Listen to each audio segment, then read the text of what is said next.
अस्सलाम वालेकुम नाज़रीन, प्रोग्राम खेत खलियान के साथ मैं हूं अतर लाशारी और आज का प्रोग्राम हम बड़ा मुनफरिद कर रहे हैं। और आज का प्रोग्राम में हम आपको दिखाएंगे जुगैत पीर फार्म और देखेंगे कि यहाँ पर किस तरह की जो ब्रीड्स हैं वो यहाँ पर मौजूद हैं। यहाँ पर बात करेंगे एक तो चोलिस्तानी नस्ल के हवाले से ओवरऑल पंजाब की क्या सूरत हाल है, पंजाब में ब्रीडिंग फार्म्स कितने हैं, उसके बात करेंगे, प्रोडक्शन की बात करेंगे, आर्टिफिशियल इंसेमिनेशन की बात करेंगे और इन तमाम चीज़ों के हवाले से रोही चोलिस्तान की बेहतरीन खूबसूरत नस्ल जो है वो यहाँ पर मौजूद है और उसके हवाले से आज के प्रोग्राम में बात करेंगे। और यहाँ बड़े मुनफरिद नाम भी हैं, ये कुछ गाय के जो हैं वो इन्होंने रखे हुए हैं, तो उसके हवाले से उन मखसूस नामों से मखसूस करैक्टर की गायें जो यहाँ पर मौजूद हैं उनसे भी आपकी मुलाकात कराएंगे। प्रोग्राम में सबसे पहले हम बात करेंगे फार्म सुपरिटेंडेंट हैं डॉक्टर रियाज हुसैन शाह साहब और पीएचडी हैं, उन्होंने किया है। उन्होंने किस किस हवाले से क्या क्या चीज़ें देखी हैं उसके ऊपर बात करेंगे और आज बहुत सारी गाय जो हैं यहाँ पर मौजूद हैं उनके ऊपर बात करेंगे। डॉक्टर साहब बहुत शुक्रिया आपके वक्त का। सबसे पहले तो ये फरमाइएगा कि जुगैत पीर फार्म किस तरह मुनफरिद है, क्या खसूसियात हैं? ये जो गवर्नमेंट लाइफ स्टॉक फार्म जुगैत पीर है, पंजाब में टोटल 17 फार्म हैं इस गायों के हवाले से और जिसमें भैंसें भी हैं।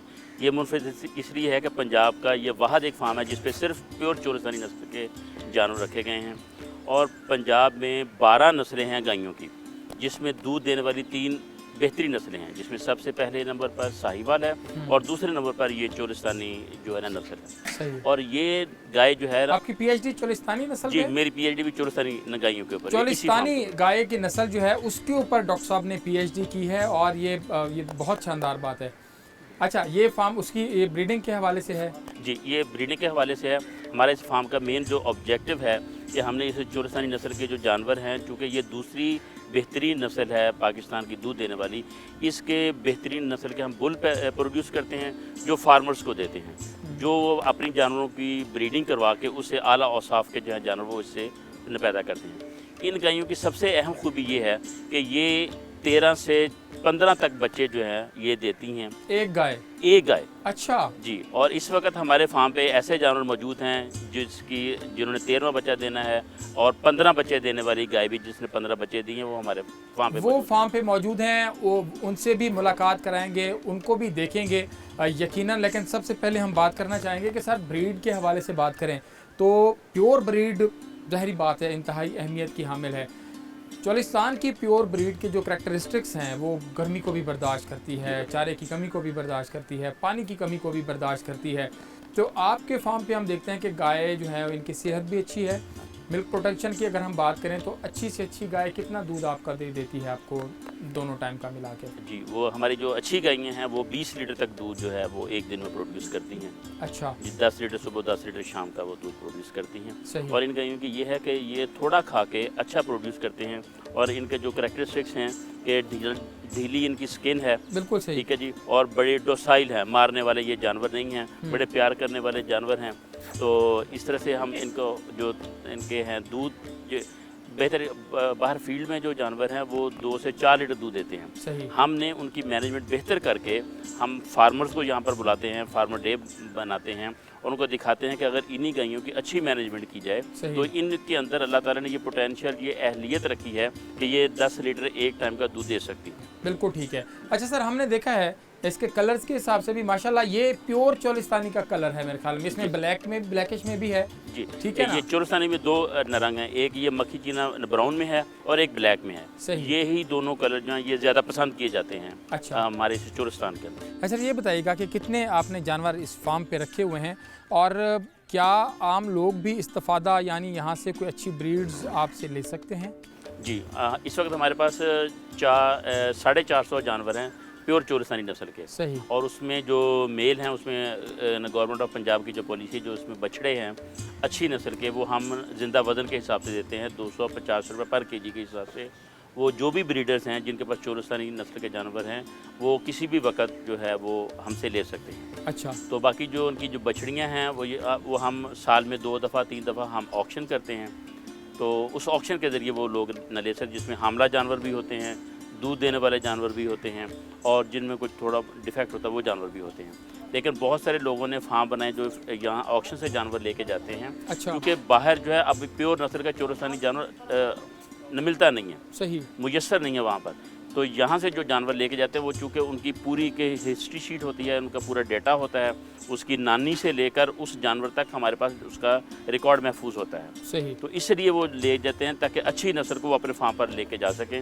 इससे यहाँ से लोग जानवर अपने वो फीमेल भी मादा भी लेके जा सकते हैं, लेकिन वो नीलामी के ज़रिए। वो नीलामी के ज़रिए। अच्छा डॉक्टर साहब, एक और चीज़ बताइएगा कि ये जो जानवर हैं, चोलिस्तान की जो गाय है, अगर किसी के घर में है, वैसे ये चोलिस्तान के अंदर वो ट्रैवल कर रही है, वहाँ पर वो ग्रेजिंग कर रही है, तो वो उसका 2 लीटर 3 लीटर तक दूध, जैसे अभी आपने बताया, आपने कहा कि हमने मैनेजमेंट से उसको पर टाइम जो है हर टाइम पे 10 लीटर पे ले गए हैं, दिन का 20 लीटर हो गया।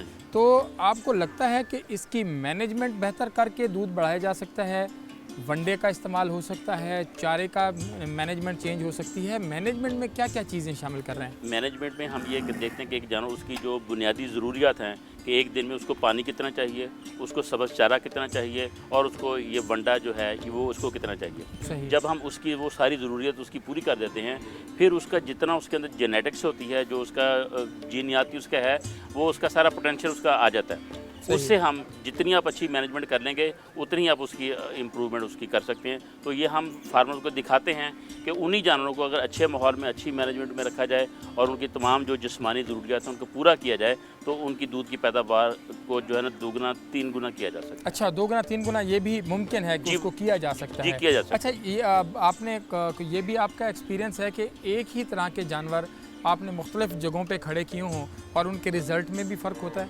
जी, वो फ़र्क आ जाता है। इसलिए हम चूँकि पंजाब में सिर्फ एक ही फार्म है चोलिस्तान का, इसलिए अभी जो हुकूमत का जो है उसमें हम जानवरों को और भी जगहों पर जो चोलिस्तान का फार्म बना रहे हैं, ताकि मैनेजमेंट का जो है ना डिफरेंस उससे भी पता चल जाए कि ये जेनेटिक्स का रोल है या कि मैनेजमेंट का भी इसके साथ रोल है ना। अच्छा। लेकिन हमेशा जो जानवर जो परफॉर्म करता है वो जेनेटिक्स और मैनेजमेंट दोनों चीज़ें मिलकर जानवर की प्रोडक्शन पर असरअंदाज होती हैं। दोनों चीज़ें मिलकर दोनों चीज़ें जो मिलकर हैं वो अगर अच्छी जेनेटिक्स है लेकिन मैनेजमेंट अच्छी नहीं है तभी वो अच्छा परफॉर्म नहीं करेगा। अगर मैनेजमेंट बहुत अच्छी है लेकिन उसमें पोटेंशियल ही नहीं है, सही, तो वो जो है ना वो फिर अच्छा परफॉर्म नहीं करेगा। तो चोलिस्तान के अंदर जो इस वक्त गाय मौजूद हैं, जो चर रही होती हैं, 2-2 250 एक बंदे के पास हैं, तो वो प्योर चोलिस्तानी है या चोलिस्तानी के अंदर भी कोई मिक्सचर मौजूद है? जी, मोस्टली जो लोगों ने बाहर से बुल लेके आते हैं जिनकी कोई पेडिग्री कोई उसका नहीं पता होता, अबाव इजाज़त के, उससे वो क्रॉसिंग करवा लेते हैं। और मेनली जो है फार्मर जो है वो अगर सारा दिन उसके जानवर आते हैं तो उसमें बुल उसने छोड़ा होता है, ठीक है, नेचुरल वो न ग्रेजिंग करते रहते हैं, तो जो भी बुल उसको मिल जाता है उससे वो ग्रेजिंग उसके साथ उसकी मीटिंग हो जाती है। हाँ। जिससे नस्ल की बेहतरी नहीं हो रही। बिल्कुल तो सही। इसलिए हम ये चाहते हैं कि मसनूई नस्ल कशी की तरफ लोग आएँ, ताकि जो मसनूई नस्ल कशी में हम जितना भी सीमेंट पैदा करते हैं वो अच्छी गायों के और साफ वाले जानवरों के वो सीमन होने चाहिए। अच्छा, अब ब्रेक से पहले मैं एक सवाल भी करूंगा और उसके बाद हम बात करेंगे कि डॉक्टर साहब ने बड़ी शानदार इनकी काविश है कि एक प्रोजेक्ट में इन्होंने काम किया था कि बकरी और भेड़ की आर्टिफिशियल इंसेमिनेशन के हवाले से डॉक्टर साहब ने काम किया है, उसके ऊपर मसनूई नस्ल कशी उसके ऊपर भी बात करेंगे। लेकिन डॉक्टर साहब, ये आप यहाँ पर मसनूई नस्ल कशी कर रहे हैं और अगर चोलिस्तानी का ही मतलब प्योर सीमन जो है वो चाहिए हो, तो वो फिर जो सीमन प्रोडक्शन यूनिट हैं या वहाँ से लिया जा सकता है? जी बिल्कुल। हम यहाँ से जो है जितने भी अच्छे और साफ के मेल पर होते हैं ए कैटेगरी के, उनको हम SPU करानी वाला में भेज देते हैं, जहाँ पे उनका सीमन जो उसकी डोजेस बनती हैं और पूरे पंजाब में जो भी अच्छे ब्रीडर्स हैं वो वहाँ से सीमन हासिल कर सकते हैं। तो कितनी उम्र तक का मेल जो है वो आम लोग यहाँ पर ले सकते हैं आपसे? हम 1 साल से ज़्यादा का न रखते नहीं हैं, तो 1 साल से पहले वो जो हमसे ले सकते हैं। 1 साल से पहले। नाज़रीन, यहाँ पर वक्त हुआ है ब्रेक का, और ब्रेक के बाद जो है बड़े नाम हैं जी यहाँ पर, मैंने तो पहली दफ़ा यहाँ पर आकर सुने हैं, और उनके करैक्टरिस्टिक्स क्या हैं, उनकी खूबियाँ और खसूसियात क्या हैं, उसके ऊपर चलकर बात करते हैं। हमारे साथ रहिएगा।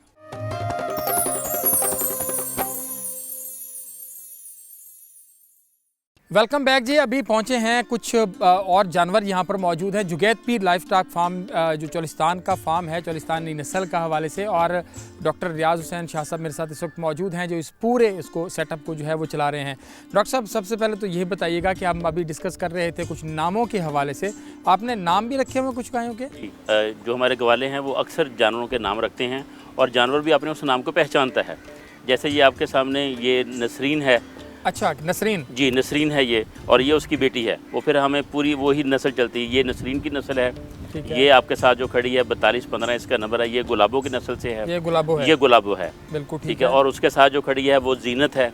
अच्छा, जी। और वो जो उस तरफ हमारी खड़ी है वो आलिया उसका नाम है आलिया। जी। और ये जानवर जो ग्वाले हैं उस नाम से उस जानवर को आवाज़ देते हैं तो वो पहचानता है अपने नाम को और सही। उस पर वो रिस्पॉन्ड करते हैं। अच्छा, वैसे ये तो बाकायदा लड़कियों के नाम हैं, आपने इधर मतलब इनके रखे हुए हैं जी प्यार से जी सबके नाम? न प्यार से, लेकिन जो मेल थे उसके भी नाम हमने नसुधीर रखा हुआ था। अच्छा जी जी, इस तरह हम जो जो बुल होते हैं उनके नाम भी नमेल के नाम से। ये बस जो ग्वाले हैं वो अपनी शौक से अपनी मर्ज़ी से वो इनके नाम रख लेते हैं और जानवर जो बचपन से वो नाम सुनता है तो अच्छा। बड़े होने तक अब वो ग्वाला इसको आवाज़ देगा नसरीन पीछे हो जाओ, वो ये पीछे हो जाएगी नहीं।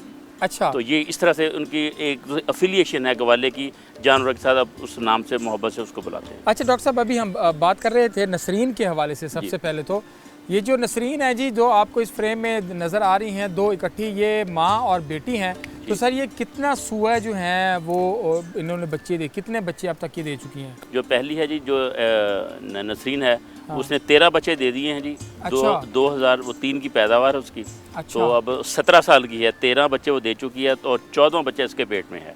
13 बच्चे जी दे चुकी है। ये है चोलिस्तानी गाय की खासियत और असल ब्रीड आपके पास है। तो 13 बच्चे दे चुकी है और 14वां बच्चा उसका पेट में है और माशाल्लाह उसकी जो सेहत है वो भी बहुत खूबसूरत है। मतलब ये नहीं है कि जैसे देहातों में हम देखते हैं कि जिसने 5-6 सुए दिए तो उसकी बिल्कुल मरियल हो गई, उसकी कोई हालत नहीं होती। और जो उसके सामने है सर इसका, ये बेटी है इसकी, ये भी न प्रेग्नेंट है। अच्छा जी, इसने अपना पहला बच्चा देना, ये 2015 की इसकी न पैदाइश है। अच्छा जी, ये इसने अपना पहला बच्चा देना जी। बिल्कुल ठीक है। तो मतलब ज़्यादा से ज़्यादा बच्चे जो देने वाली गाय इस वक्त आपके फार्म पे है, उसने कितने बच्चे दिए हुए हैं? इस वक्त जो हमारे पास मौजूद है वो न 15 है, लेकिन ये जो आपके सामने जिसकी तस्वीर लगी हुई है जी, इसने टोटल 18 बच्चे इस फार्म पर दिए, ऑन द रिकॉर्ड है। अच्छा जी, 18 बच्चे। और जब 19वां बच्चा इसके पेट में था जब ये ऑक्शन हुई है। 19वां बच्चा जी पेट में हुआ। ये आपको मेरे पीछे बोर्ड नज़र आ रहा है। इसने 18 बच्चे यहाँ पे दिए फार्म पे और 19वां बच्चा जब इसके पेट में आया तो इसका मतलब है कि चोलिस्तान की जो गाय है वो न सिर्फ अगर वो दूध, मतलब बाहर की जो नस्लें आ रही हैं उनके मुकाबले में बेचारी का दूध थोड़ा सा कम है, लेकिन वो खुराक भी कम खाती होगी, वो शावर में भी नहीं खड़ी होती, वो भी बचत, आपका पंखा भी नहीं चल रहा, आपकी बिजली भी इस्तेमाल नहीं हो रही और वो आपको अगर 3-4 मेरे ख्याल में सुए देती होंगी, वो जो फ्रीजन जर्सी अमेरिकन वगैरह आती है ऐसे ना। तो ये अगर आपको 13-15 सुए देती है तो कितना प्रॉफिटेबल है ये आपको लगता है कि उनके मुकाबले में? उनके मुकाबले में देखें इसमें एक और भी इसकी खूबी है, जो बाहर की गायें उनकी जो फैट परसेंटेज होती है वो 3.5 होती है, 3.5, जबकि ये जो गायें हैं इनका दूध जो है वो टेस्टी भी है और इनकी जो फ़ैट है वो 4.4 से लेके 5 तक इनकी फ़ैट होती है। अच्छा। जो कि करीब, इसका मतलब इसमें दूध में मक्खन भी इसका ना ज़्यादा है, ताकतवर भी ये ज़्यादा है। तो इसलिए अगर हम उसको एडजस्ट करें उसके दूध के हिसाब से तो इसका दूध जो है उसकी निस्बत ज़्यादा फ़ायदेमंद भी है और सेहत बख्श भी उसका है। तो लेकिन जो अगर दूध के उनके अगर दूध की पैदावार ज़्यादा है तो इनके जो दूसरे करैक्टर, दूसरी जो खसूसियात हैं वो इनको मुमताज़ करती हैं उनसे। और एक सबसे बड़ी बात जो आजकल जो रिसर्च हुई है वो ये है कि देखें ये हर जानवर के ऊपर एक कोहान है छोटी सी। सही। जो बाहर की गायें हैं उनके ऊपर कोहान नहीं होती। बिल्कुल सही। तो अभी आप नेट पर देख सकते हैं, साइंस की किताबों में देख सकते हैं कि दूध 2 किस्म के हो गए हैं, A1 टाइप का दूध है और A2 टाइप का दूध है। तो हमारी जितनी भी नस्लें हैं वो उनका दूध जो है वो A2 टाइप का है जो कि ज़्यादा सेहतमंद है। अच्छा। और साइंस अभी साबित कर रही है कि जो A1 टाइप का जो दूध है, जो लोग ज़्यादा अरसे तक उस दूध को पीते हैं उनमें 6 बीमारियाँ आ जाती हैं। अच्छा। और सबसे जो बड़ी बीमारी है वो शेज़ोफ्रीनिया है, जिसको आम फहम में कहते हैं भूलने की बीमारी। अभी तो चलते हैं, सबसे पहले ससी से मुलाकात करते हैं कि ससी जो है वो यहाँ पर किस तरह की खिदमात सर अंजाम दे रही है। ससी को मेरे ख्याल में दिखा दें नाजरीन को। जी बिल्कुल जी, आइए जी देखते हैं, ससी को देखते हैं और उसके बाद कुछ और बातें जो हैं वो करते हैं, हमारे साथ रहिएगा। आएँ सर। अच्छा जी, अब यहाँ पर हम आए हैं और यहाँ ससी जो है वो मौजूद है। सर ससी कौन सी, ये वाली है 25? ये वाली गाय जी, ससी जी। अच्छा, इसकी क्या खासियत है सर? इसकी खासियत ये है, एक तो इसके दूध का पैदावार इसकी ज़्यादा है, लेकिन एक सूए में यानी कि एक बच्चा देने से अगले बच्चा देने तक जो दूध है ये सारे फार्म में सबसे ज़्यादा दूध इसका है। अच्छा जी सही जी, इसने तकरीबन जो है ना 3000 लीटर तक इसने एक सूए में दूध दिया है। 3000 लीटर तक जी माशाल्लाह जी। एक गाय चोलिस्तान नस्ल की जो है वो 3000, और ये ससी का कमाल है और उसका पुन्नू आपने भगा दिया। जी, पुन्नू इसका भाग गया जी। अच्छा। अब चूँकि हम ना टोटली मसनूई नस्ल कशी करते हैं, इसलिए मेल हम रखते नहीं अपने पास ना। अच्छा। वरना जिस तरह से ये गायों के नाम है, इसी तरह ग्वालों ने मेल्स के भी नाम रखे हुए थे। अच्छा। जैसे सुधीर रखा हुआ था, पुन्नू रखा हुआ था। अच्छा जी, इस तरह से उनके भी नाम रखते थे, लेकिन जब से वो मेल ख़त्म हो गए हैं, ठीक है, तो अब उनके नाम नहीं, अब सिर्फ फीमेल्स के नाम रह गए। फीमेल्स के नाम। अच्छा सर, ये भी बताइएगा कि आपने वो काम किया हुआ है आर्टिफिशियल इंसेमिनेशन का भेड़ और बकरी के हवाले से, कितना कामयाब है, और लगता है आपको अगर वो आर्टिफिशियल इंसेमिनेशन हो तो वो ज़्यादा बेहतर है? जी, हमने बहादुरनगर फार्म पे, एक उकाड़ा में एक बहादुरनगर फार्म है, वहाँ पे लोही नस्ल की भेड़ें हैं। अच्छा। वहाँ पर मैंने 2 साल तक उसका मसरूई नस्ल कशी का काम किया है। सही। लेकिन उसमें थोड़ी सी अभी रिसर्च चूँकि उसमें जारी है, उसका जो है वो सीमन उसका फ्रीज नहीं होता जैसे हम इसका। क्या वजह? उसमें कुछ उसके जो भी सीमन फ्रेश लेते हैं ना, उसमें हम कुछ ऐसे डाइल्यूएंट डालते हैं जो उसको पतला करके ना उसको महफूज करते हैं। सही। तो अभी रिसर्च है, उनके स्पर्म्स की जो है उसमें जो न्यूट्रिशन है, खुराक, वो कम होती है, इसलिए वो ज़्यादा अर्से तक वो फ्रीज नहीं हो सकते। सही। जबकि जो गायें हैं, जो भैंसें हैं, इसका जो सीमन है वो अगर 20 साल तक भी अगर आप उसको प्रॉपर तरीके से उसको न प्रिजर्व करके रखें तो 20 साल तक भी वो लिक्विड नाइट्रोजन में रह सकता है। लेकिन वो नहीं रह सकता, इसलिए हम उसमें जो मसरूई नस्ल कृषि करते हैं वो ताज़ा सीमन से करते हैं। ताज़ा सीमन से करते हैं। अच्छा सर, ये बताइएगा कि दुनिया के मुख्तलिफ ममालिक में भेड़ और बकरी के ऊपर आर्टिफिशियल इंसेमिनेशन पे काम हो रहा है? जी, हो रहा है, बिल्कुल। तो वो कामयाब है? नहीं, अभी उसमें भी न प्रॉब्लम ये, इसलिए तो हमारे मुल्क में भी जो है ना काम जो है ना प्रोसेस है, ज़रिए यूनिवर्सिटी फैसलाबाद में भी हो रहा है, और अभी ये जो हाल में ये चोरस्तान यूनिवर्सिटी बनी है, यहाँ पर भी न गोट के जो सीमन के ऊपर काम स्टार्ट करने हैं। अच्छा, गोट के सीमन के ऊपर, ये तो बड़ा अच्छा है। सिर्फ ये बताइएगा कि इसमें भी जैसे क्रॉस ब्रीड के ऊपर काम हो रहा है, तो आपने जो तजर्बाती तौर पर जो काम किया, 2 साल आप बता रहे हैं कि काम किया, तो उसमें भी इसकी क्रॉस ब्रीड के ऊपर गाय या भेड़ या बकरी के ऊपर काम हो सकता है? जी, उसमें काम चल रहा है, जो से टैडी का और देसी का क्रॉस करवाया गया था जो बकरियों में। बिल्कुल। और उसका क्योंकि टैडी जो है उसकी खसूसियत ये है कि वो ज़्यादा बच्चे देती है, और जो देसी है बीतल जिसे हम कहते हैं वो दूध ज़्यादा देती है। तो उन दोनों का क्रॉस करवाया गया है और उस क्रॉस के रिजल्ट्स जो हैं वो आए हैं। अच्छा, अच्छे हैं। जी बिल्कुल, उसमें दूध की मिकदार बढ़ जाती है, बच्चे जो 4 देती है वो 2 पे आ जाती है, लेकिन दूध की पैदावार बढ़ जाती है। दूध की पैदावार बढ़ जाती है, और उसमें जो शरह अमवात है वो भी इसमें बहुत कम हो जाती है, क्योंकि टैडी में शरह अमवात ज़्यादा है। शरह अमवात भी कम हो जाती है। ताज़ा इस वक्त चुवाई हुई है दूध की जी, और मिल्किंग हुई है।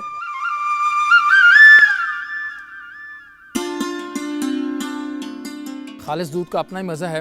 तो आप क्या रिकमेंड करेंगे आखिर में लोगों के लिए, आम शहरियों के लिए, दही इलाकों में रहने वाले लोगों के लिए, कि जानवर ख़ास तौर पर अच्छी नस्ल की गाय बच्चों के लिए रखना, घर के दूध के लिए भी, और फिर मुनाफा बख्श कारोबार के लिए भी कितना ज़रूरी है?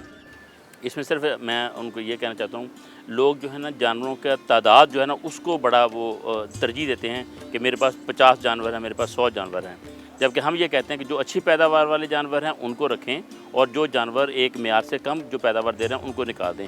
वही ख़र्चा आप उन जानवरों के ऊपर करेंगे जो अपन फार्म पे रखेंगे, तो उससे जो है आपकी जो उन जानवरों की पैदावार बेहतर हो जाएगी। तो गाय का दूध वैसे भी जो है इसमें शिफा है, और ये घर में बच्चों का दूध हजम भी है, और इसके बहुत सारे फ़ायदे, ये मुनाफा बख्श भी है, और बच्चों के लिए और फैमिली के लिए भी ये फ़ायदेमंद है। मुनाफा बख्श भी है, मुनाफा बख्श, बेहतरीन मुनाफा बख्श ये है। इसको अगर साइंटिफिक लाइंस के ऊपर साइंसी पे चलाया जाए तो ये है, जैसे हम कहते हैं कि साइलेज इनको खिलाया जाए, हम कहते हैं उनको हे खिलाई जाए, लेकिन अगर आप रवायती चारा जात पर रहेंगे तो इसमें इतना फ़ायदा नहीं है, लेकिन आप थोड़ा सा साइंसी बुनियादों पर अगर इसको लेके चलते हैं तो ये इंतहाई मुनाफा बख्श कारोबार है। बिल्कुल ऐसे। डॉक्टर साहब बहुत शुक्रिया आपके वक्त का, बहुत अच्छा लगा। और इन 2 जो पोर्शन से हमारे, इसमें हमने आपको मिल्किंग भी दिखाई और मुख्तलिफ नाम जो हैं उनसे भी तारुफ़ करवाया, तो कितना फ़ायदेमंद है ये भी डॉक्टर साहब ने आपको बताया। अभी चलते हैं, ज़रा देखते हैं कि पंजाब के अंदर कितने ब्रीडिंग सेंटर्स हैं, कितने उनके ऊपर क्या काम हो रहा है। सीमन प्रोडक्शन यूनिट की ज़रा बात करते हैं, भेड़ और बकरियों के हवाले से जो है उसके ऊपर भी बात करेंगे। यहाँ पर वक्त एक छोटे से ब्रेक लेते हैं, हमारे साथ रहिएगा।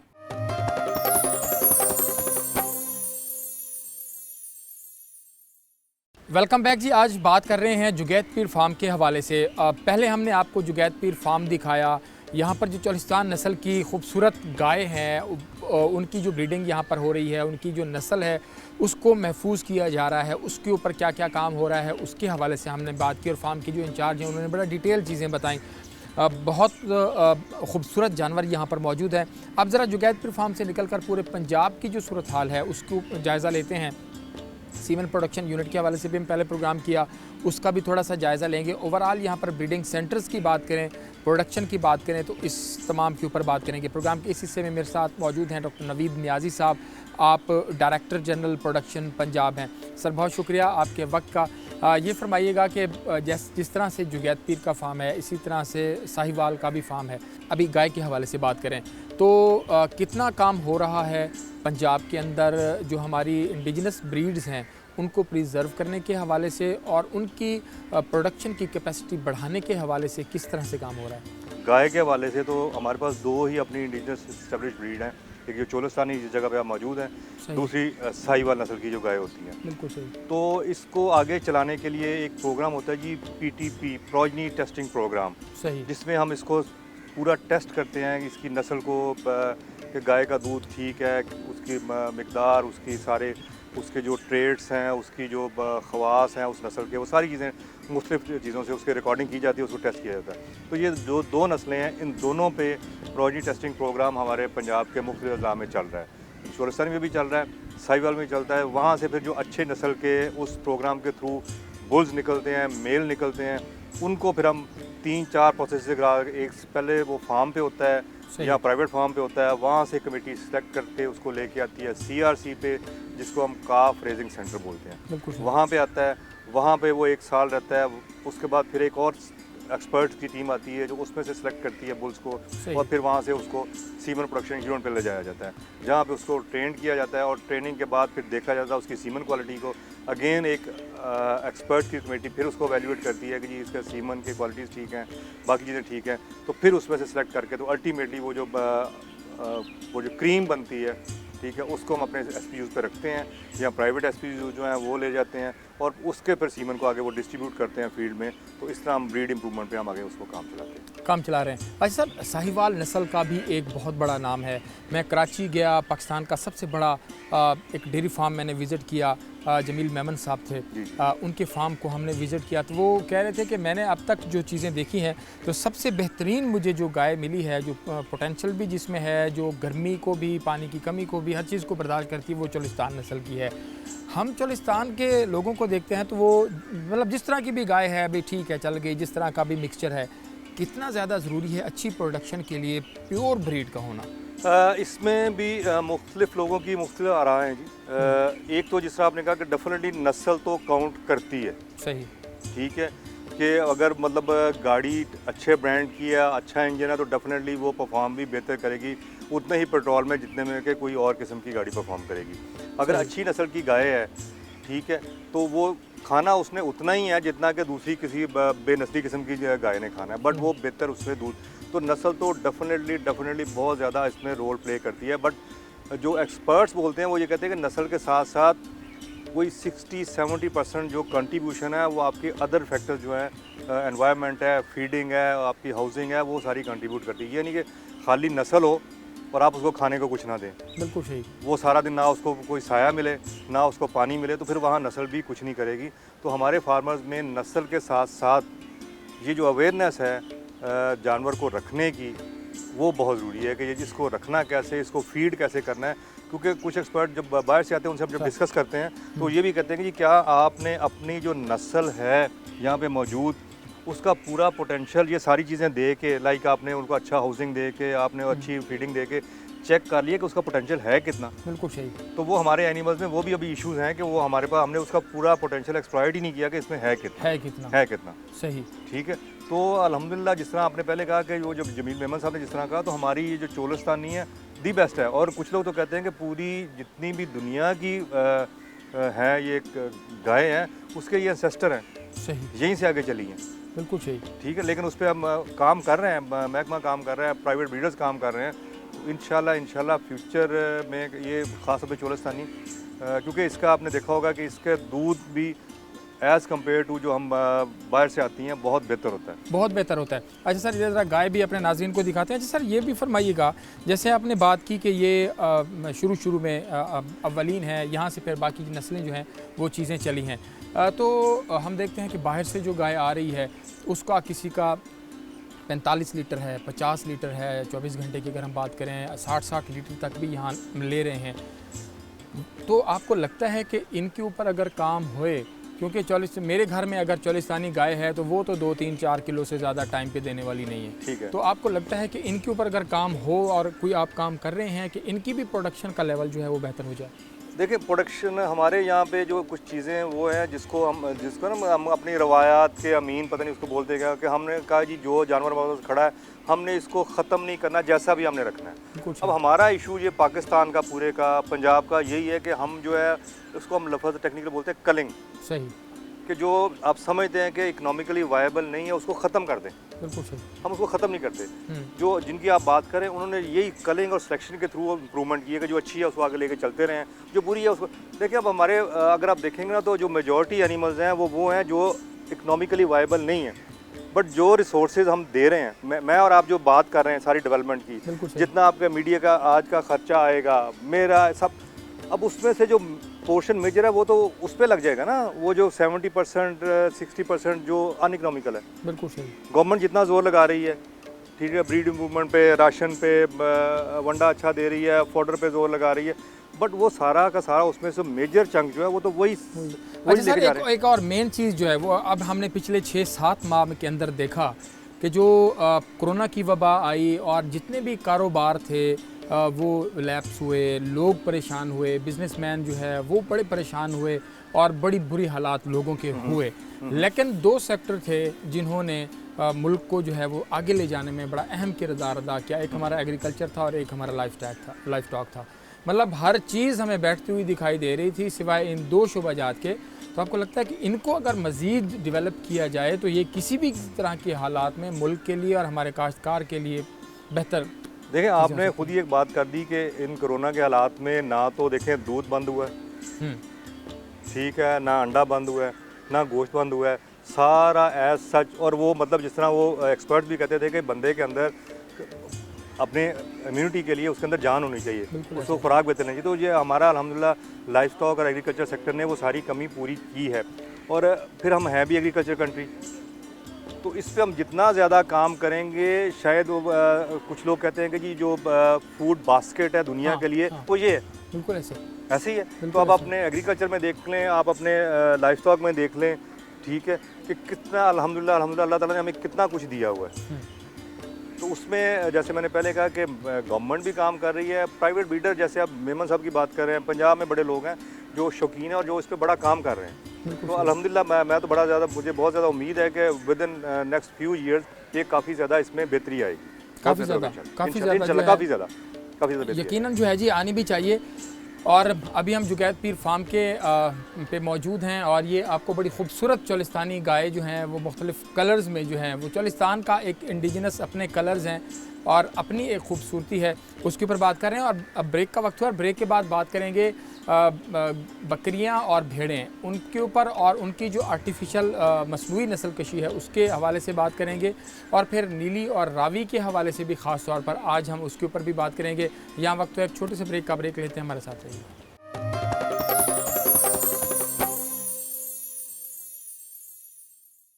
वेलकम बैक जी। अभी बात कर रहे थे डॉक्टर नवीद नियाज़ी साहब ब्रीडिंग के हवाले से और इसकी डेवलपमेंट के हवाले से। डॉक्टर साहब ये फरमाइएगा कि अगर हम इसका पोटेंशियल देखें और इसका कंट्रीब्यूशन देखें पाकिस्तान की जो जीडीपी है उसके अंदर तो बहुत हौसला अफजा है, तो उस हिसाब से क्या आप समझ रहे हैं कि इसके बेहतरी के लिए, इसकी डेवलपमेंट के लिए सेक्टर की जो बजट आपको दरकार है वो काफ़ी है या मज़ीद इसके अंदर जो है वो अभी इम्प्रूवमेंट की ज़रूरत है?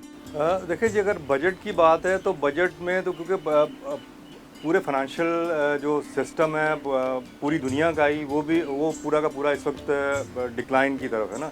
तो अगर हम एक्सपेक्ट करें कि जी हमें गवर्नमेंट ऑफ पाकिस्तान या गवर्नमेंट ऑफ पंजाब बहुत ज़्यादा बजट देगी, हमें एक्सपेक्ट नहीं करना चाहिए।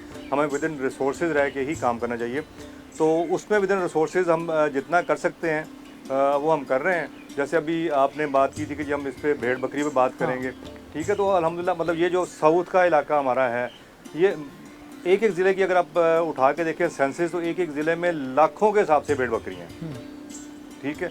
अब उस पर भी महकमा काम करने जा रहा है कि हम इसको एक जो मैंने कहा ना कि जैसे साहिवाल और चोलिस्तानी के लिए पीटीपी प्रोग्राम है, तो इस तरह हम इसके लिए शीप एंड गोट के लिए भी पीटीपी प्रोग्राम इंट्रोड्यूस कराने जा रहे हैं, जिसमें बाकायदा इनके सारी रिकॉर्डिंग होगी, सिलेक्शन होगी और सिलेक्शन के थ्रू आगे उनके मेल्स चलाए जाएंगे और फिर उन मेल्स के थ्रू हम कोशिश करेंगे कि वो जो मसनूई नस्ल कशी है उसके ज़रिए इसको। अच्छा, ये सर बड़ी अहम है। हम देखते हैं कि गाय भैंस के अंदर तो ये चीज़ें जो हैं वो चल रही हैं, तो भेड़ बकरी क्योंकि तादाद में भी ज़्यादा हैं और इनकी नस्लें जो हैं वो भी बड़ी अच्छी इस पूरी पट्टी में आपको मिलती हैं, तो वो क्या तजर्बा पहले कोई पाकिस्तान में हुआ है और अब उसकी क्या सिचुएशन है कि उसको आर्टिफिशियल इंसेमिनेशन हो और अच्छी ब्रीड की तरफ जाया जाए? तजर्बे की हद तक तो ये हो चुका है, सारा कुछ तजर्बा हो चुका है, सक्सेसफुल भी है, सारा कुछ है। हमारे यहाँ पे जो इस वक्त इंचार्ज काम कर रहे हैं डॉक्टर रियाज, उनका ही अपना एक प्रोजेक्ट था जिसमें उन्होंने ये सारा काम किया। अब हम उसको प्रैक्टिकली इम्प्लीमेंट करने जा रहे हैं। सही, इंशाल्लाह विद इन नेक्स्ट ईयर हम उसको अपने फार्म्स के ऊपर इम्प्लीमेंट कर देंगे कि मसनूई नस्ल के शी के ज़रिए हम उसको आगे लेके चलेंगे। और इसमें तो इतना पोटेंशल है ये जो आपके भेड़ बकरी हैं कि अगर हम कोशिश करके सिर्फ जो हमारी हज की मार्केट है सऊदीया में साल में, अगर हम वही एक देखें, वो ऑस्ट्रेलिया देता है। बिल्कुल सही।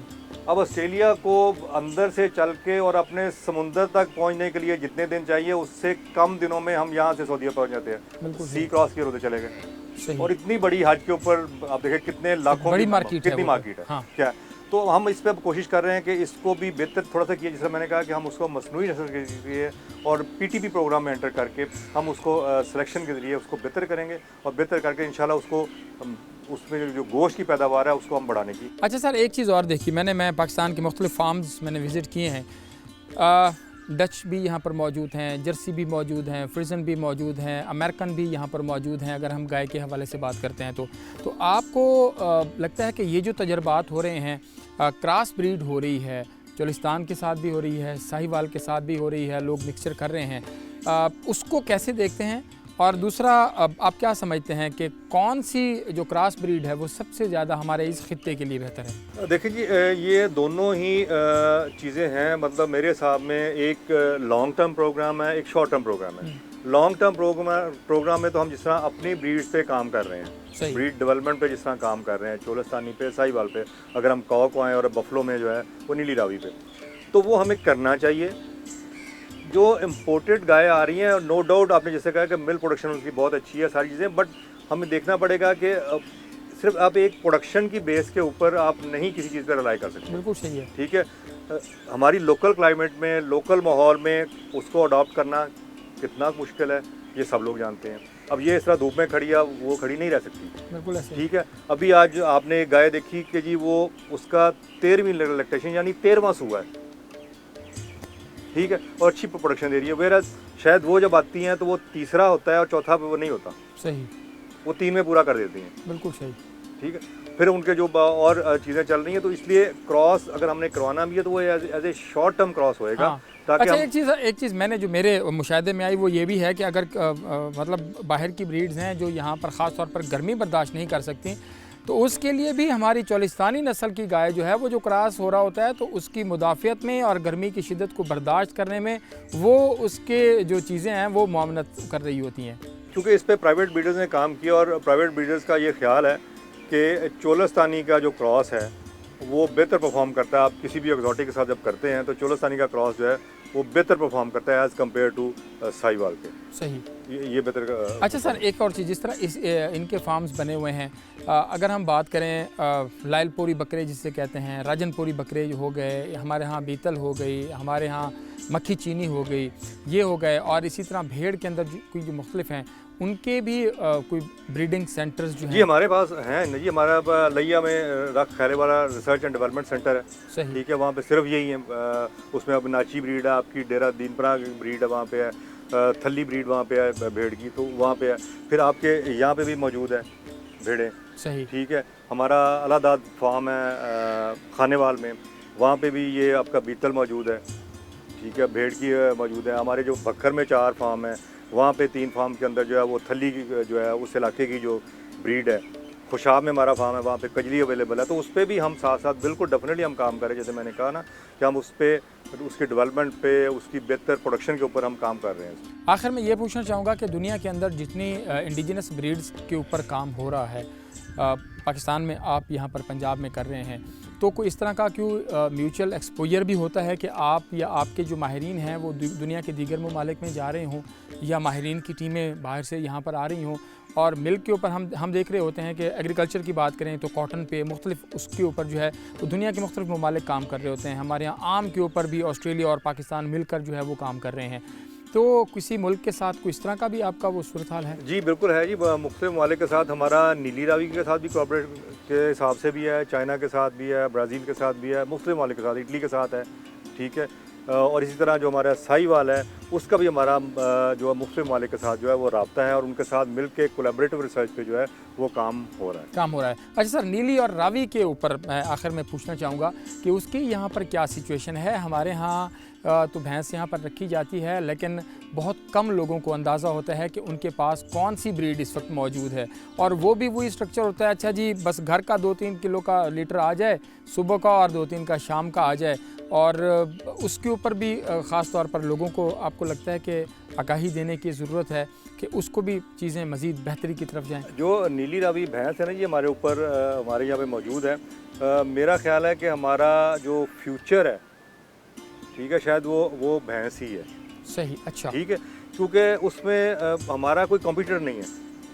जो चीज़ पाकिस्तान के पास अभी तो आपने कह दिया ना कि जी दुनिया में वो 60 लीटर दे रही है, वो इतने लीटर दे रही है, काऊ में तो कंपटीशन है, बिल्कुल सही। पर जो बफलो है उसमें कंपटीशन नहीं है। सबसे ज़्यादा बफलो जो दुनिया में है वो इस वक्त इंडिया के पास है, लेकिन उसकी बफलो जो है हमसे बहुत कमतर है। अच्छा, हमारे हमसाए की, ठीक है। इस तरह बाकी चाइना के पास है, दूसरी जगह के पास है, लेकिन वो चीज़ नहीं है जो कि नीली रावी आपके पाकिस्तान में या पंजाब में मौजूद है। तो इंशाल्लाह जो हमारा फ्यूचर है, फ्यूचर का जो एनिमल है, ठीक है, वो हमारा जो है ये बफलो ही होगा। बफलो, मुझे याद है मैं चंद साल पहले पतोकी भैंस मेला जो हुआ था उसमें मैंने शिरकत की, तो मुल्तान के डोगर साहब थे, उनकी वो 29 लीटर के साथ उनकी वो पहले नंबर पर आई थी। तो इसमें भी मतलब पोटेंशियल, अगर आपको 29-30 लीटर दिन का भैंस दे रही है और इतना गाढ़ा और बेहतरीन दूध दे रही है, तो फिर आपको क्या चाहिए? और जब जो आपने 29 लीटर कहा ना, जब हम उसको एक बोलते हैं, जब उसको करेक्शन फैक्टर लगाते हैं ना, अब ये जो 29 लीटर है ना, ये 6+% इसकी फ़ैट है। सही। जिसकी आप बात कर रहे थे 40 किलो देती है, 50 किलो देती है, वो 3। अच्छा, वो 3 फैट है। सही। अब इसको अब वो जो 6 वाली है, जब उसको 3 पे लेके आएंगे, वो 29 को आप मल्टीप्लाई कर लेना, वो डबल हो जाएगा। वो तो 100 से भी मतलब वो कहाँ जाता है। तो हम उस हिसाब से जब देखते हैं ना, तो उस हिसाब से हमारी जो प्रोडक्शन है नीली रावी की भी, या इन जो हमारे इंडिजिनस जानवर हैं, वो बहुत बेहतर है। और जैसे मैंने कहा कि इनके और बहुत से ख्वास है ना, ये तो एक पूरी की पूरी एक साइंस है कि हम किस तरह उनसे बेहतर हैं। बिल्कुल सही। और ये साइंस मेरे ख्याल में आम हमारे लोगों को भी समझ आनी चाहिए, और आइए आपके थ्रू ही आएगी। जी, मैंने बताया ना कि अब हमने यही कोशिश की है कि हमने अब ट्रेनिंग सेंटर्स बनाए हैं, अवेयरनेस प्रोग्राम चल रहे हैं, ठीक है, इसी से लोगों को बताया जाए कि यार हम दुनिया में कहाँ खड़े हैं और हमारे पास अल्लाह ताला ने हमें क्या क्या दिया हुआ है। ये भी पॉसिबल है कि बहुत सारे लोग होते हैं जो छोटे छोटे स्केल पे कर रहे होते हैं, 2-2, 4-4 जानवर घरों में होते हैं, और वो ट्रेनिंग कहीं भी कभी ज़िंदगी में कभी नहीं लेते। तो यूनियन काउंसिल की सतह के ऊपर आपके जो यहाँ पर लोग हैं उनके कोई इस तरह शेड्यूल बन जाए, कोई कैलेंडर बन जाए कि वहाँ पर एक एक दिन जो है कम अज़ कम भी कुछ साल में कोई एक दिन भी वहाँ पर गुजारा जाए और लोगों को वहाँ पर कुछ चीज़ें जो हैं वो बताई जाएँ। अच्छा, उसके लिए भी ये है जी कि 2 चीज़ें, जैसे एक तो हमारा आपने शायद देखा होगा, हमारी बसेज़ है, मीडिया बसेज़ हैं जी, वो जाती हैं उस लेवल पे, बिल्कुल जाके फार्मर्स को ट्रेनिंग देती हैं, वो हम कर रहे हैं। प्लस हम फिर ये करते हैं कि हमारे उस लेवल पे जो हमारा अपना स्टाफ है उनको समझ लें कि हम as a master trainer train कर देते हैं कि वो फिर आगे जाके डिसेमिनेट इस ट्रेनिंग जो एक्सटेंशन का है, एक्सटेंशन का। सही। तो ये दोनों हमारे पास हैं, खुद भी हमारी वो मीडिया बसेस भी जाती हैं, और प्लस हम जो वहाँ पे मौजूद हमारा अमला है उनको भी हम एक्सटेंशन सर्विसेज में हमको ट्रेन करते हैं कि ताकि वो आगे जाके डिसेमिनेट करें। डॉक्टर साहब बहुत शुक्रिया आपके वक्त का। डॉक्टर नवीद नियाजी साहब यहाँ पर मौजूद थे, director general production life stock Punjab. और अभी हम बात कर रहे थे, प्रोग्राम के पहले हिस्से में हमने बात की थी ओवरऑल जुगैद पीर फार्म का, हमने आपको विज़िट कराया। यहाँ पर जो जानवर हैं ख़ास तौर पर रूही चोलिस्तान का ही यहाँ पर सिर्फ ब्रीड है, और उसके हवाले से बात की, और उसके बाद ओवरऑल पंजाब की क्या सूरत हाल है उसके ऊपर बात की। प्रोग्राम का वक्त अपने अख्ताम को पहुँचा। अपने मेज़बान अतरल्ला शारी को इजाज़त दीजिए। अल्लाह निगहबान।